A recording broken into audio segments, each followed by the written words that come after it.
Hey guys, this will be video 5 for the vintage Gibson Les Paul conversion to a Flying V. And I wasn't planning on making a video tonight, but I thought it would be wise to just go ahead and show you sometimes things look pretty rough. And if anything, this will help kind of give you some encouragement to realize that mistakes can be made and they can be corrected. And there's just, sometimes you have to cripple your way to the finish line. But I'm going to keep it on a positive note. There's no mistakes here, but it looks really, really rough. And I wanted to cover a few things that you would need to know or be prepared for when you're getting ready to um, start shaping it and getting it to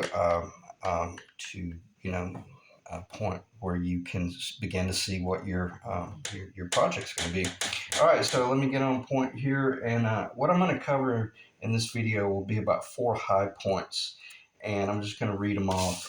One is going to be using masking tape and what I call jet glue or CA glue, and in order to temporarily fasten your routing jig to your subject. And then I'm going to go in. I'll probably go into some pretty extensive detail about router bits and how I choose the different router bits to make these passes. This is never just a one cut pass. This is typically like a 3 to 5 cut pass. And then I'm going to talk about how you can use a jigsaw if you don't have a bandsaw. I don't use a bandsaw hardly at all. I like my jigsaw, and you'll see why if you stick around long enough. But I'm going to show you how you can use a jigsaw to rough out a lot of this stuff, so you don't come in here with your router bits, which sometimes they're really expensive, and there's no sense in wearing out a router bit when you could, this is called relief work. So I'll show you how I would go about that. And then I'm going to show you how simple it is to really just come in with little blocks of wood that are real clean and just aggressive grit sandpaper and just start getting a feel for your project. So hopefully this will be a really casual video, but I don't want to downplay the safety issues related to working with a router. If you've never worked with a router at all, man, this from here on out, this is really not going to be a wise for you to attempt. And I probably should have clarified that on the very front end. Um, I've probably worked a router for at least 35 years, and I still learn on a day-to-day basis. So they can be a really dangerous tool, but if you proceed with extreme caution, you might consider it, or possibly get with someone that you trust, that you maybe want to learn how to use a router, and just let them kind of hold your hand as you do this work. Because anybody who has ever done router work, once you show them what you're doing, they'll see the simplicity of the project at hand, and that'll keep you from getting hurt. All right, so let's dive right in. Let's say we've got a jig. Let's say we've got a shape. Let's just talk in general terms for right now, and let's say this is our shape that we've that we're going to transfer to some sort of piece of rough wood, and it looks like that right there. How do you go about connecting it? Well, you could do one of two things. You could come up here with a clamp, and you could do clamping, and you could do stage routing, like route this portion, and then move over here and clamp again, and then release a clamp here, and then come up in here and route this corner, and that's fine. And if you want to know the truth, I do that a lot of times. Sometimes it's easier for me to just put something up there, mark a center line, put a clamp on it, maybe put the clamp here and clamp there, and work that whole end, and then transfer my clamps down to the other end, and then work this other end. But if you sneeze, and if there's just the slightest little bit of hiccup and movement, game over, man. Oh, it's just sickening. I've never done that, but I guess I say that to say this. Let me show you a real cool way about fastening this temporarily to our subject wood that we're going to be cutting, and then you'll be blown away at how much you'll do this in the future. Let me get pencil here. Let me make sure the camera's rolling, and we are at 5 minutes.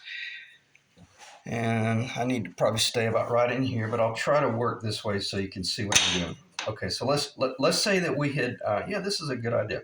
Let's say that this is going to be our finished edge, and that was our S4S board that was real clean. So let's put our template. Okay, here's our S4S board. Let's put our, and let's say this is going to be the end of our neck, give or take. Let's do some sort of guaranteed guide that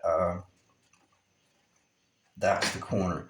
And then let's come in here and, but don't make any pencil marks unless you're really confident that that's exactly where you want it. Because you might get down here and look at the other end and go, oh crap, it's too short, it's too long, and you got to move it on its centerline axis or side to side.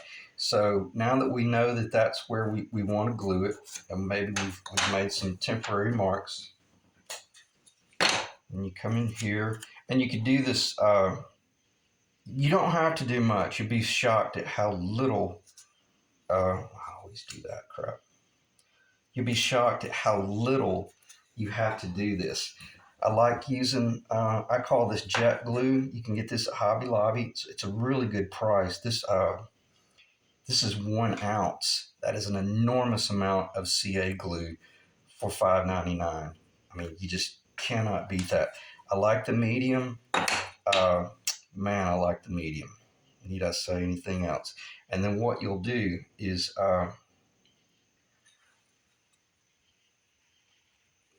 just a couple little dots like that. Now, once you put this down, if you're doing a large surface, you might want to have a block over here clamped that will guarantee that you don't have to think about that join. And then maybe all you got to do is maybe go up against that and guide it, and then watch your pencil mark, watch your pencil mark, watch your pencil mark. Because once you get it where you want it, you literally got about 5 seconds tops. That's already dry. So you want to hold it for about 10 seconds. Typically what I do is I'll squeeze that bottle and make sure certain that it's down, because you want to keep these clean and keep that covered as quickly as possible. And believe it or not, probably I typically go a little bit faster. Let me show you what I typically do. What I typically do at this point, even though it doesn't need it, I go ahead and put a clamp on it.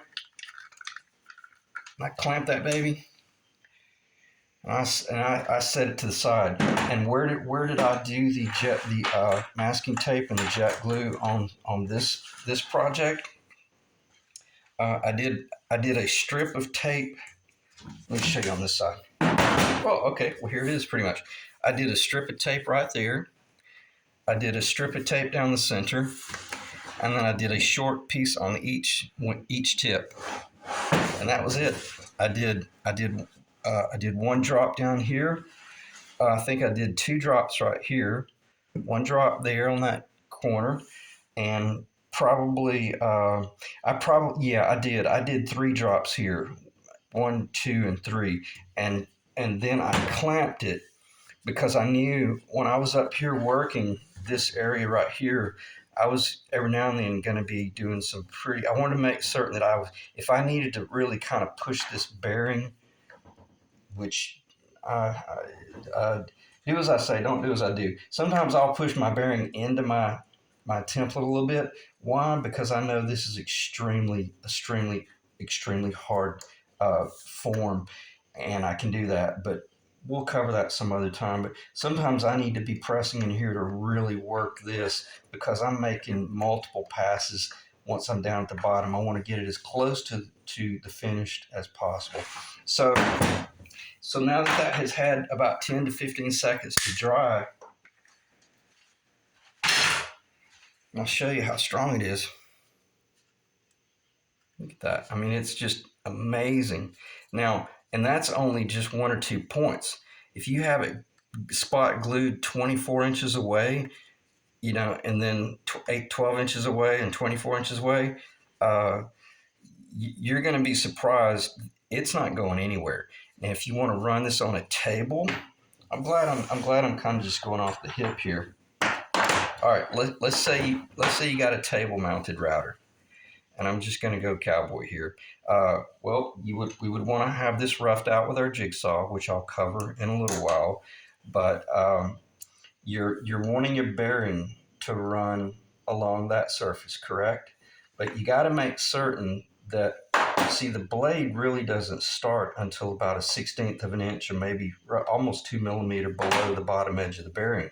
So you got to make certain that the blade, I typically just make certain that my blade just barely cuts that surface right there. And then this way, here's your table.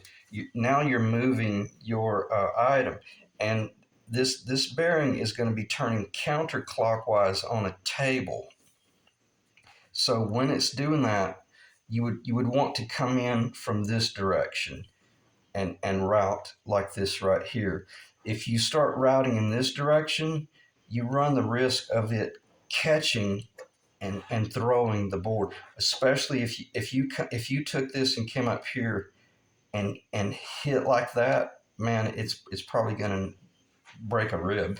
So this is what I mean by if you're comfortable with a router, you already know these things.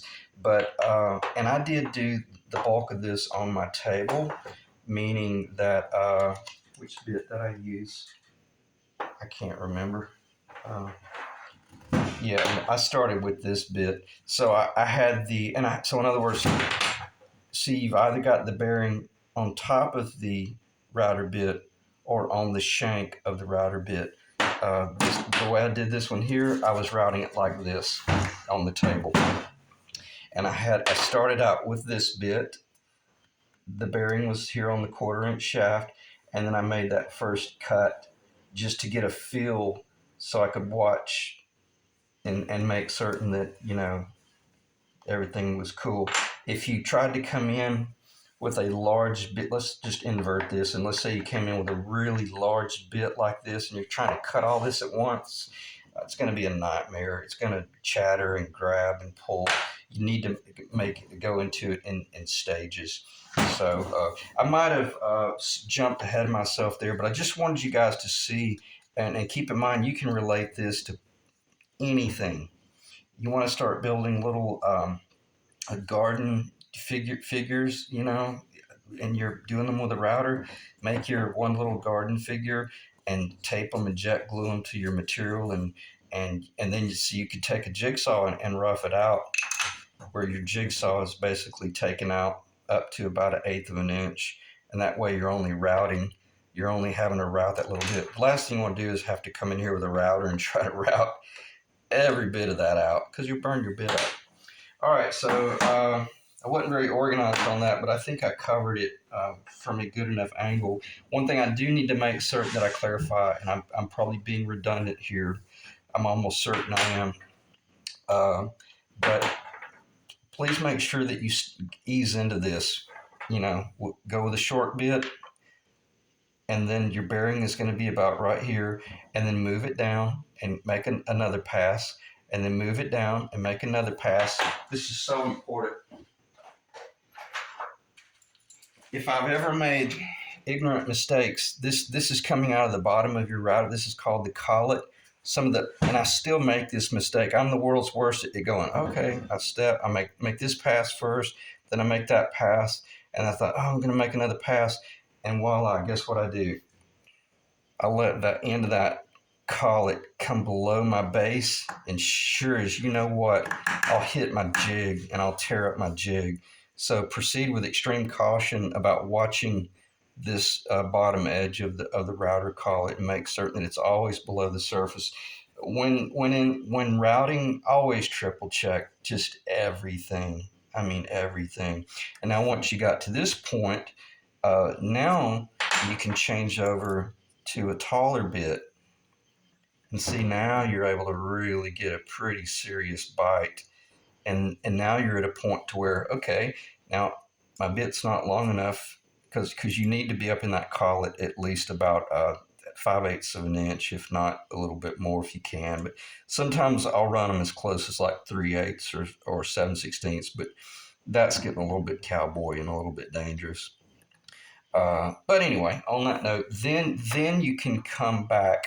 See, that was done. If that was done on a table or a handheld, you see what I'm saying? It does. It makes no difference.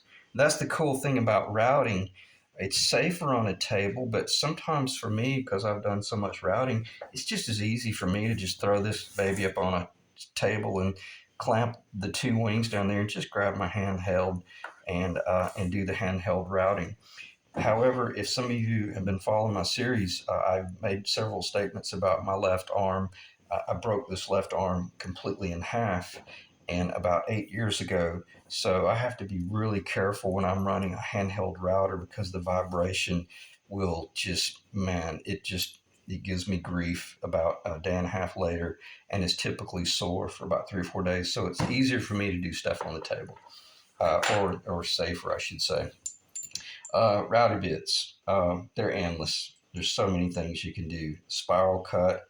These are straight flush cuts. This is a 3 blade, very nice little bit, just off eBay, probably from China. It's a good bit. That's a 1/2 inch shank. That's a 1/4 inch shank. 1/4 inch collet. They make a 1/2 inch collet. Uh, $10 here, $20 there. Next thing you know, you got about $700 in your router and all your bits. I probably have 1,500 in my bits and all my router stuff. So, all right, let me. I talked about masking tape. I talked about selecting router bits. Now let's talk about using a jigsaw. And I'm kind of going in reverse. I should have covered this first, but after the video's over, it'll be easily understood, and you probably already kind of see what I'm talking about. All right, so let's say this was our rough material, and we didn't want to wear out our really high dollar router bit. You can take a jigsaw and come in. You want to make a mark that is your target. Never try to cut all the way up to your target. Never. Always make sure you stop about 1/8 of an inch at a minimum, because sometimes jigsaw blades, well, typically they're leaning back, but if you're not careful, just slightest little bit of slip and your jigsaw blade might come over. Let's say you were working from this way, and you weren't going to do a binding or anything like that, and you're doing all your relief work from over here. Well, if that jigsaw blade went too far, you completely cut up into the edge of your wood. All you're wanting to do here is rough out about 80% of the material. So what you do is you take your jigsaw and you make all of these little cuts, and typically they're about an eighth on 1/8 inch centers, and you've literally just got all these little. It's like a comb. Think of like a comb that you would comb your hair with. It's all these little blades of wood. Now you could come in with like a hammer and you could kind of bang them out and they'll just break off, or you could just take your jigsaw and if this is your jigsaw blade going up and down, then you just run your jigsaw and kind of relief. That's called relief cut, and then you can step over and you're always guaranteeing that you're not getting anywhere near your bottom target. But then once you start routing, you have to be careful because those little jagged edges, if you're not careful, your router bit could catch and grab. So just proceed with caution and go real slow and take your time. But all right, so now that you've got that relieved out and it's rough, let's talk about what's in front of us here. We made all of these passes, and how long did it take me to route this? It took about an hour and 15 minutes. So, and that's literally what, 4 different lines for the most part that are straight, and 3 different radius cuts. So, it took a long time. and you're going to see where I took the liberty to. I knew this was going to be a problem. Let's see if I can just get it in the camera. See that notch right there? When I was doing my rough out with my jigsaw, I don't know, I probably looked down and sneezed or something, but next thing I knew, I had gotten too close into my rough line. And I thought, well, it's no big deal because I'm going to go up that way anyway. But then I decided on this jig, you remember how I made this statement about, I had my original jig was 4 and okay, online information says that this shoulder should be 4 3/4. And when I was drawing it, it just looked really thin. It looked weird. And I went up to 4 7/8.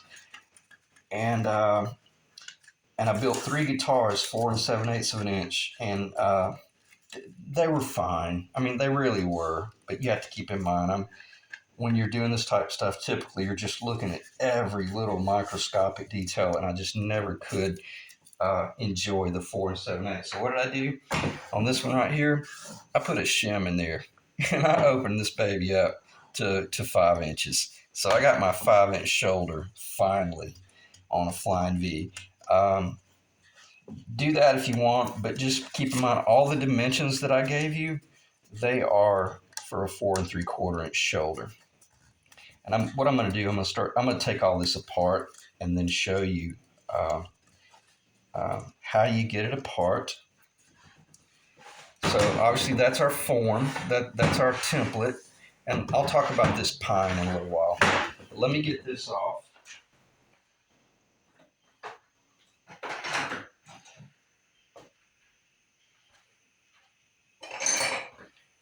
Well, I can't find my putty knife.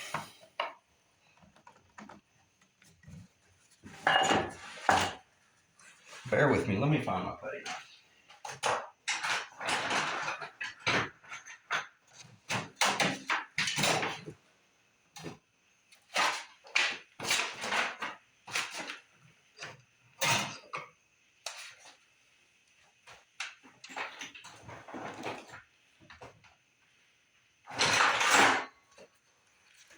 Well, that's crazy. I can't find the putty knife that I want. But basically what you would do, is that in the camera?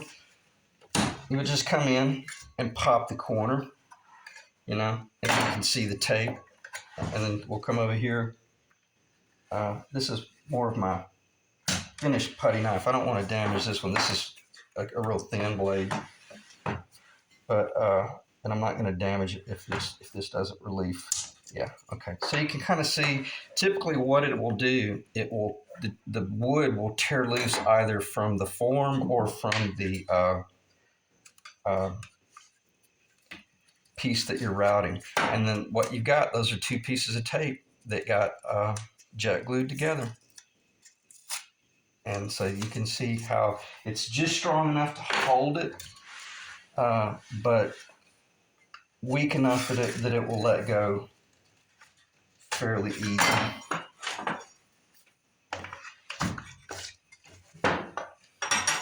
There you have it.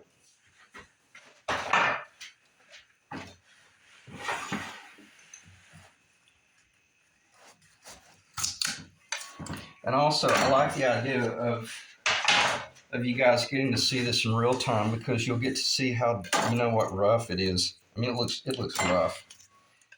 And even it took me a long time to overcome the steps that it takes to do a really nice architectural project, or either a guitar, because typically, man, they don't start really taking on any sort of beauty until very, very close to the end of the job. For the most part, they look like you're building yard furniture. All right, so let me go ahead and get this off. And I'm actually glad that this is the putty knife I found, because this is perfect for getting the tape off and not scarring.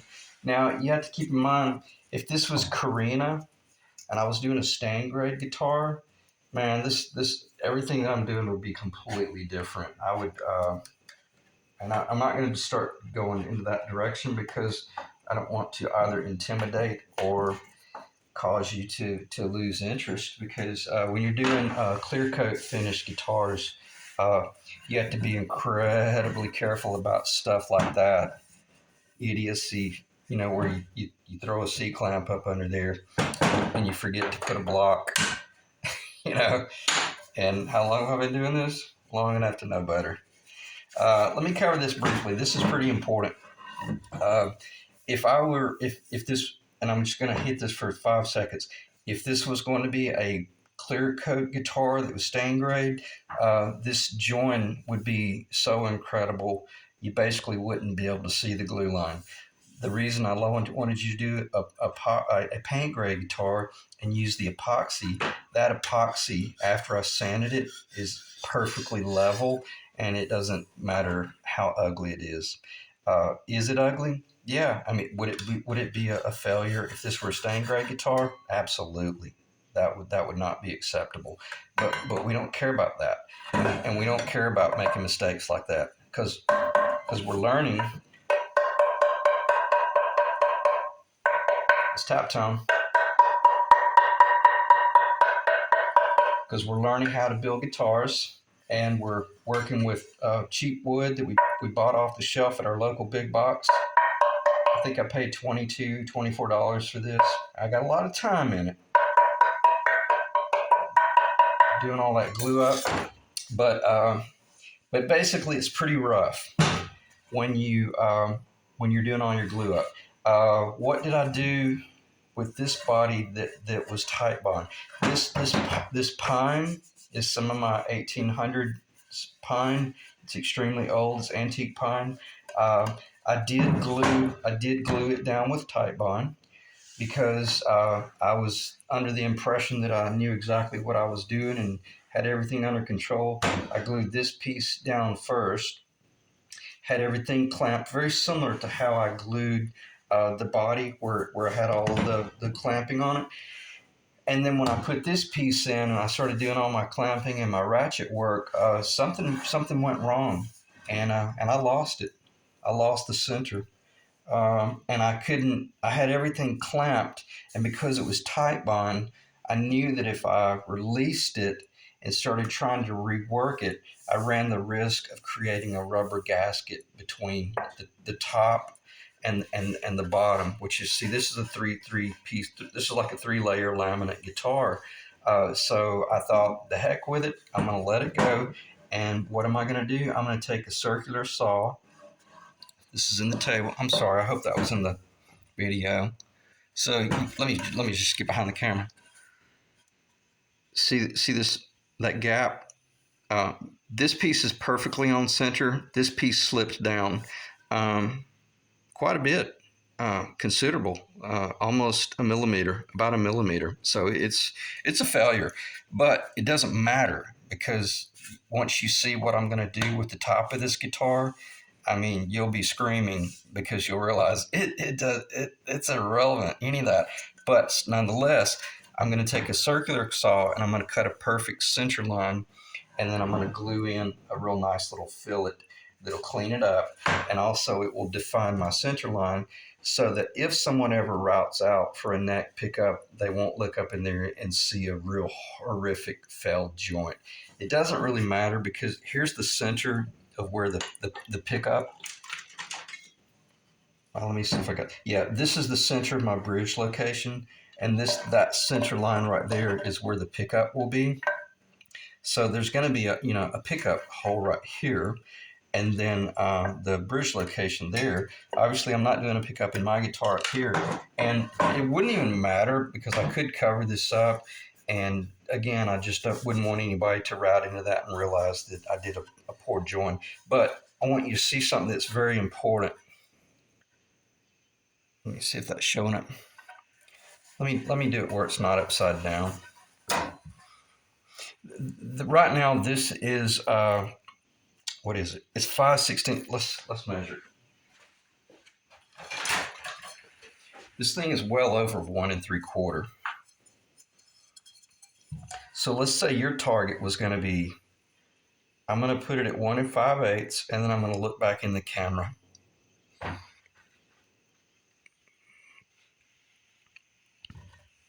This thing's so long I can't tell.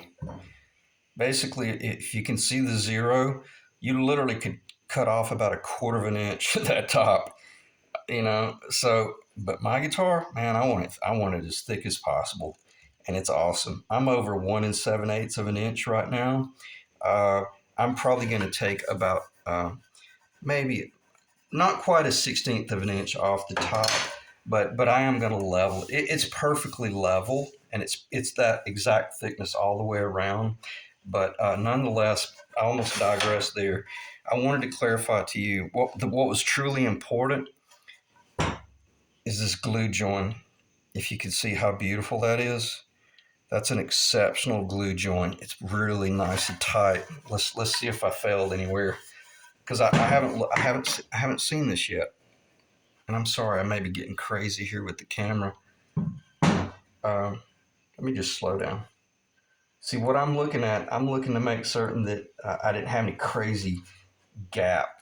Like if I had have seen something like that, man, on the side, I probably would have cut this thing up and thrown it away. But I knew that wasn't going to happen because I was more interested in getting perfectly compressed glue join from the top to the bottom. Period. That's where I'm going with this. And you can look at this and see, man, yeah, it's beautiful. It's so nice that, quite frankly, I probably could. I could probably stain. I could clear coat this top and just paint up to that point right there, or if I wanted to, maybe paint up about a 16th above it, kind of like we saw in our Les Paul, and and then stain that as a binding. I'm not going to do that because this guitar is 100% paint grade. I am definitely considering doing a binding on this one though, a cream binding, just so I can show you guys how to do binding and how easy it is to do it on a Flying V. But I'm not going to do binding on the neck. All right, so I went off the rails there and got into extreme detail, but I just want you to see what's truly important is making certain that if you use a Titebond,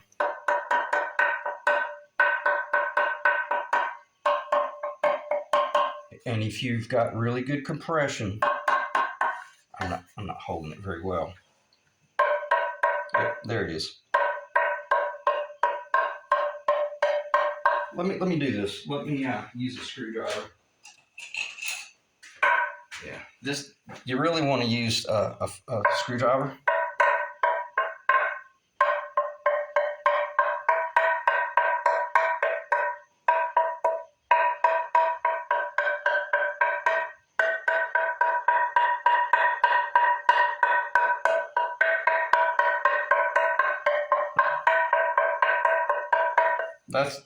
That is an incredible tap tone. This thing will be a screamer. I mean, it will be a screamer. So that was most important. And even though we had a poor join right there, which I'll clean up, we're in good shape. And how thick is my guitar going to be? I don't know. It'll be a little bit thinner than this. But let's talk about this pine a little bit. Let me check the time.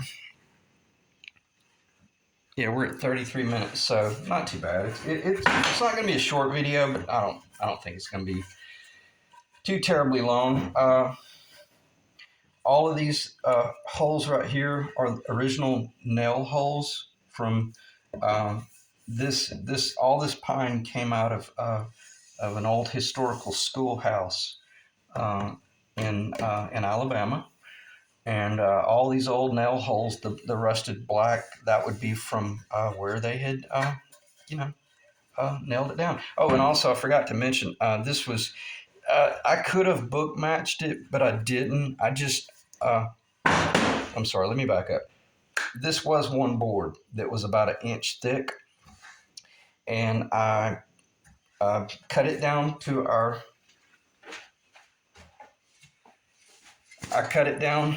that rough size right there, a little bit bigger, a little bit wider, a little bit this, a little bit that. It's about a 1 inch thick.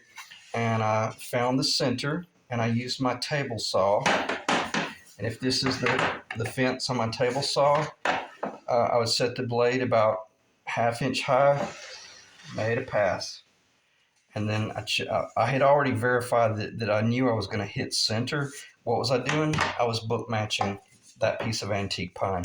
So I make a pass right there, and then I would flip. I'd make a pass right there. No, let me take it. Let me back up.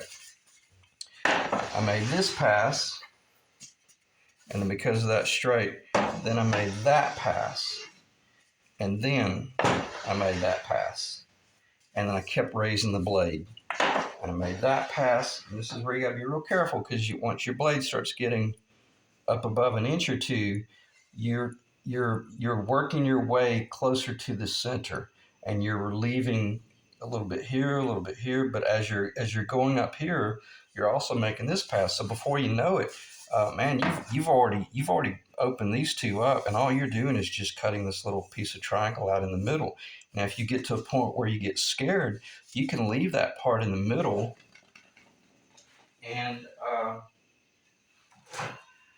this is not the highest quality saw in the world, but you could take a little saw like that, but then you could reach up in there and you could just finish it by hand, and then book match it from there. So that's what that is.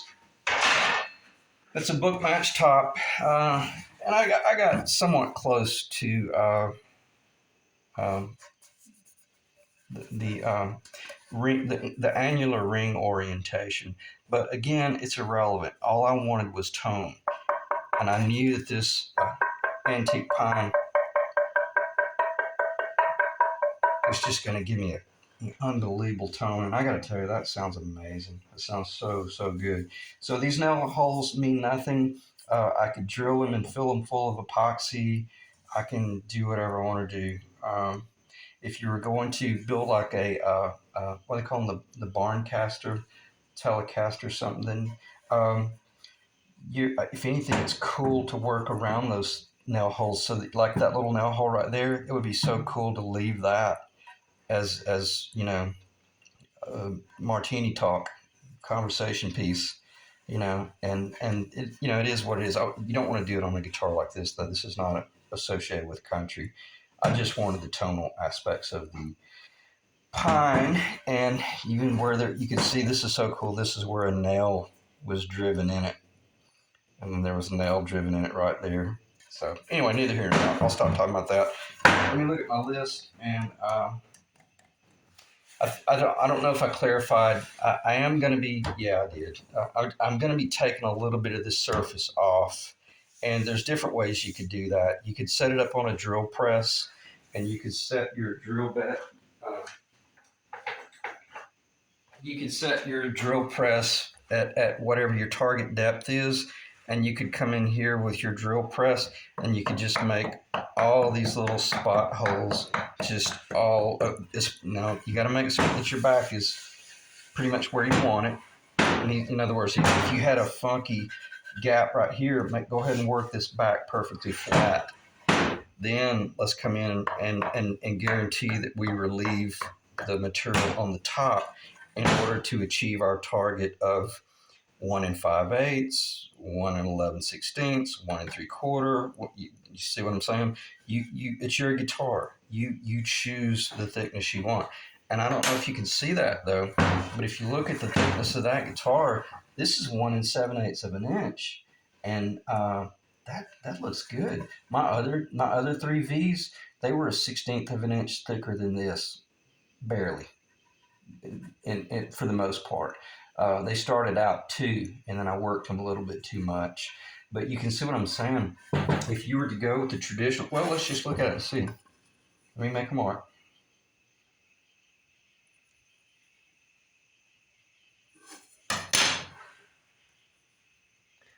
Let me do this. I don't think I'm going to expose that pine, but just in the event I change my mind, I'm going to make the mark down here. In other words, I don't want to put a pencil mark on that pine when there's a possibility I might use it as a binding. All right, does that make sense? So that's 1 5/8 of an inch right there. So flip the tables. You would be cutting that much wood off of that piece right there. Now you should have already kind of done that in your initial work, But there's nothing wrong with going with this real big, thick piece that you know that you can relieve all of these nail holes and all this trash work, and then maybe come in with some real cool little sticks and make it almost look like a knots. So just proceed however you wish, but you could use that drill press concept to make all these marks, and then you could come in with like a belt sander, handheld belt sander, and just start sanding, and then watch all of the divots disappear. And when you get to the point where the divots get real close to disappearing, well, you know you're pretty much there. All right, what else? I didn't talk about shaping, and this is where you kind of can just start bonding with the instrument. And to me, this is probably the most enjoyable part of it. Well, one thing I will cover, when you route out, when you rough route the shape of a guitar, they're not very precise, and they still require a ton of work. So, but well, I shouldn't say a ton. But what you're going to do, this is 120. I don't have one. Yeah, this is 120. I wouldn't recommend going any more coarse, but I certainly wouldn't recommend going to a 400 or even a 220. A 220 would work you to death on this because I got a lot of shaping to do. And even though my jig, even though this is beautiful and real round right here, I've got I'm not going to sand that one because I'm going to put a little epoxy in those low spots, and I'm going to raise it up. But I can sand this corner. Let me see if I can get this in the camera. But basically, you're going to come in and you're just going to start shaping it by hand and literally watching the guitar come alive. Another thing I'm glad I'm doing this is you're sanding. You're going to hear the whole body. I don't know if you can hear that on the camera, but I mean, the whole body is just ringing right now. And I don't mean from the tapping, but I mean just from sanding across it. It's so cool. Would I use this little bitty block to do the whole thing? Oh God, no, absolutely not. I've got blocks that are more along the line. I'd be using something like that right there, piece of maple. And let's see if we can get this off. Yeah, see how easy that was to get off? So I would be using something like this with, you know, a full sheet of sandpaper on, just working the whole thing and making certain that. And one thing I will say, this pine, go ahead and knock the corner off so you don't get splinters, especially if you do a cedar. Cedar will give you. There's a lot of acid in the cedar, or not acid. There's some sort of natural insect repellent. The oils in the cedar. And if you've ever done cedar work, as soon as you get a cedar splinter, it'll start hurting, start giving you problems. So maybe, knock the edges off. But at this point, you'd be surprised how quickly it will come together. And you'll be sitting there realizing it, oh my gosh, I'm ready to do priming. Wow. I mean, I went like yesterday, it was all clamped up and ugly. And then you're like, it's almost kind of, it's exciting, but it's also kind of scary because you're like, wait a minute, I'm trying to find something else that needs to be done. And this is the cool thing about it. If we've really planned our project properly, no, it'll go pretty fast, and it'll be unbelievably rewarding to look down at a guitar body that you know that your grandpa and your dad are the ones that demoed the old schoolhouse, and they never got to see that wood grain, but you got to see it. And that's when it's cool, when you start bonding with your projects on a level like that. And it's so neat, just, to bond with. And you're looking at the poplar, $25-$30 worth of poplar. The pine was free. So you got a flying V body, for $40, $30, counting the glue and the epoxy, maybe a little bit more. I'll give you an idea about the epoxy. I just ordered some new epoxy. It should be here any day now. I paid $50 for a quart. In other words, both mixed, the resin and the hardener combined is a quart of epoxy, so it was about $50. But man, I can probably build 10 or 15 guitars with that. So again,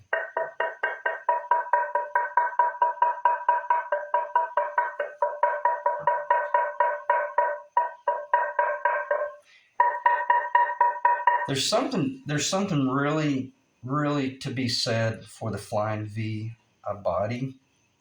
I don't know if it's the fact that it is so perfectly symmetrical in everything about its the design.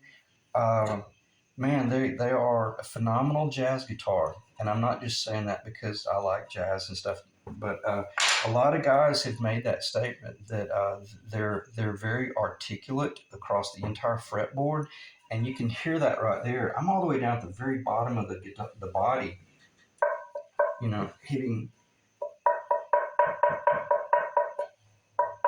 and I'm just getting a transfer all the way up to here, and you heard it up here. I'm not gonna keep on. It's gonna get boring, but they got a great tone, and it's not just the fact that I've got 1800s pine, 100-something-year-old pine on there, although that has a little bit to do with it.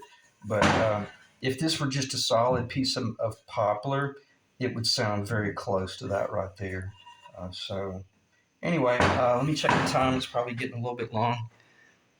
Yeah, we're 46 minutes. So I'm going to end the video right there. And the next time you see it, I'm going to have this leveled a little bit. I'm going to have a lot of these little divots epoxy filled and repaired. And then I'm going to blow your mind with the top that I'm going to put on it. It's going to be pretty cool and kind of Buck Owens-esque. All right, thanks, guys.